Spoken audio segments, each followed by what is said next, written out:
মাইক্রোবাসে করে আত্মীয়স্বজন যাত্রা করেছিলেন বরকনের জীবনের নতুন অধ্যায়ের সূচনায় আশীর্বাদ করতে।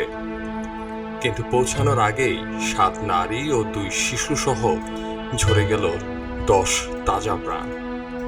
আনন্দ যাত্রা মুহূর্তেই রূপ নিল বিষাদ যাত্রায়।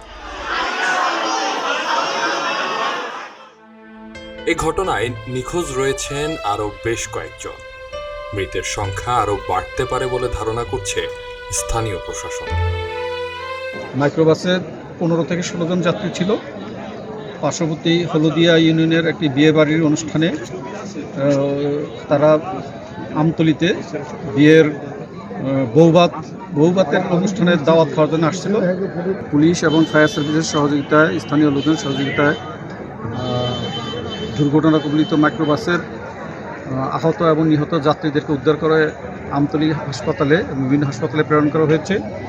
ধারণা করা হচ্ছে আরও 2টি মৃতদেহ মাইক্রোবাসের মাইক্রোবাস পানির নিচে আছে। ফায়ার সার্ভিসের লোকজন চেষ্টা করে সেগুলো উদ্ধারের চেষ্টা করছেন। ডুবুরিরা তল্লাশি চালাচ্ছেন। 22 জুন দুপুর 2টার দিকে বরগুনার আমতলীর হলদিয়া ইউনিয়নে ঝুঁকিপূর্ণ সেতু দিয়ে একটি মাইক্রোবাস ও অটোরিকশা পার হওয়ার সময় ব্রিজ ভেঙে খালে পড়ে যায়। এ সময় অটোরিকশার যাত্রীরা বের হয়ে এলেও মাইক্রোবাসের যাত্রীরা বের হতে পারেননি। আমার ভাই যে স্বাস্থ্য ভাইয়ের মেয়ে কালকে মেহমান যে তৈরি আনছে, আজকে আমাদের আমতলী পৌরসভা 3 নম্বর ওয়ার্ডে সেলিম স্যারের বাসায় আমাদের দাওয়াত। আমাদের বরযাত্রী গাড়ি নিয়ে এই তো রওনা দিয়ে আসছে 12টা সাড়ে 12টার সময়। ওই সময় দুর্ঘটনা ঘটে।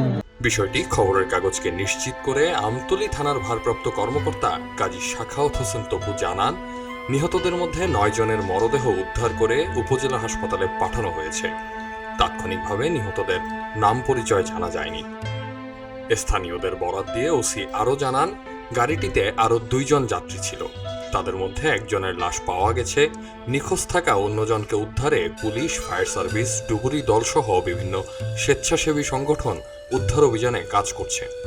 ঘটনাস্থলে স্থানীয় উপজেলা চেয়ারম্যান সহ স্থানীয় সংসদ সদস্য উপস্থিত আছেন।